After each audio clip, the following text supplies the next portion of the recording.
రాష్ట్ర వ్యాప్తంగా ఉన్న అటవీ భూముల్లో అడవుల పునరుద్ధరణకు ప్రణాళిక రూపొందించి ప్రభుత్వం కార్యాచరణ ప్రారంభించాలని ఏకవీర సేవా ఫౌండేషన్ సభ్యులు సంకల్పించారు. సామాజిక అడవుల పెంపకం ఆవాస ప్రాంతాలలో ఉష్ణోగ్రతలు తగ్గించడానికి ఉపయోగపడితే అడవుల పెంపకం మొత్తం వాతావరణంలోనే మార్పు తెస్తుంది. వర్షాలు బాగా కురవడానికి, జీవన వైవిధ్యానికి దోహదపడుతుందని ఫౌండేషన్ సభ్యులు తెలిపారు.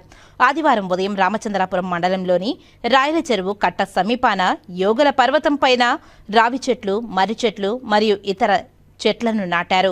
ఈ కార్యక్రమంలో ప్రవీణ్, గంగాధర్, వెంకటేష్, సాయి, సదా, హరి తదితరులు పాల్గొన్నారు. ఓం శ్రీ గురుభ్యో నమః. ప్రతాప్ స్వామీజీ గురుగారి పిలుపు మేరకు ఏకవీర సేవా ఫౌండేషన్ ఆధ్వర్యంలో ప్రతి సంవత్సరం లాగా ఈ సంవత్సరం కూడా అరణ్య ప్రాంతం అయినటువంటి యోగుల పర్వతము మన రాయల చెరువు కట్ట దగ్గర రావి చెట్లు, మర్రి చెట్లు మరియు ఇతర మహావృక్షాల పెంపుదల కోసము చెట్లు నాటే కార్యక్రమానికి అంకురార్పణ చేశాం. ఈరోజు 108 చెట్లు నాటడం జరిగింది. ఇలాగే ప్రతి ఆదివారము ఏకవీర సేవా ఫౌండేషన్ సభ్యులందరూ కూడా ఈ కార్యక్రమంలో పాల్గొని చెట్లు నాటుతున్నారు. ఈ కార్యక్రమం ముఖ్య ఉద్దేశం ఏమంటే భావితరాలకు చెట్ల యొక్క ప్రాముఖ్యత తెలియజేయడము.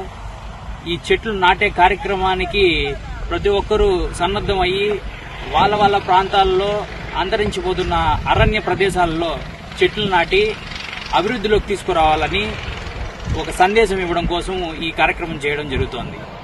చెట్ల యొక్క ప్రాముఖ్యత ప్రతి ఒక్కరూ గమనించి ఈ కార్యక్రమంలో పాల్గొని దిగ్విజయం చేస్తారని ఆకాంక్షిస్తూ సెలవు తీసుకుంటున్నాం.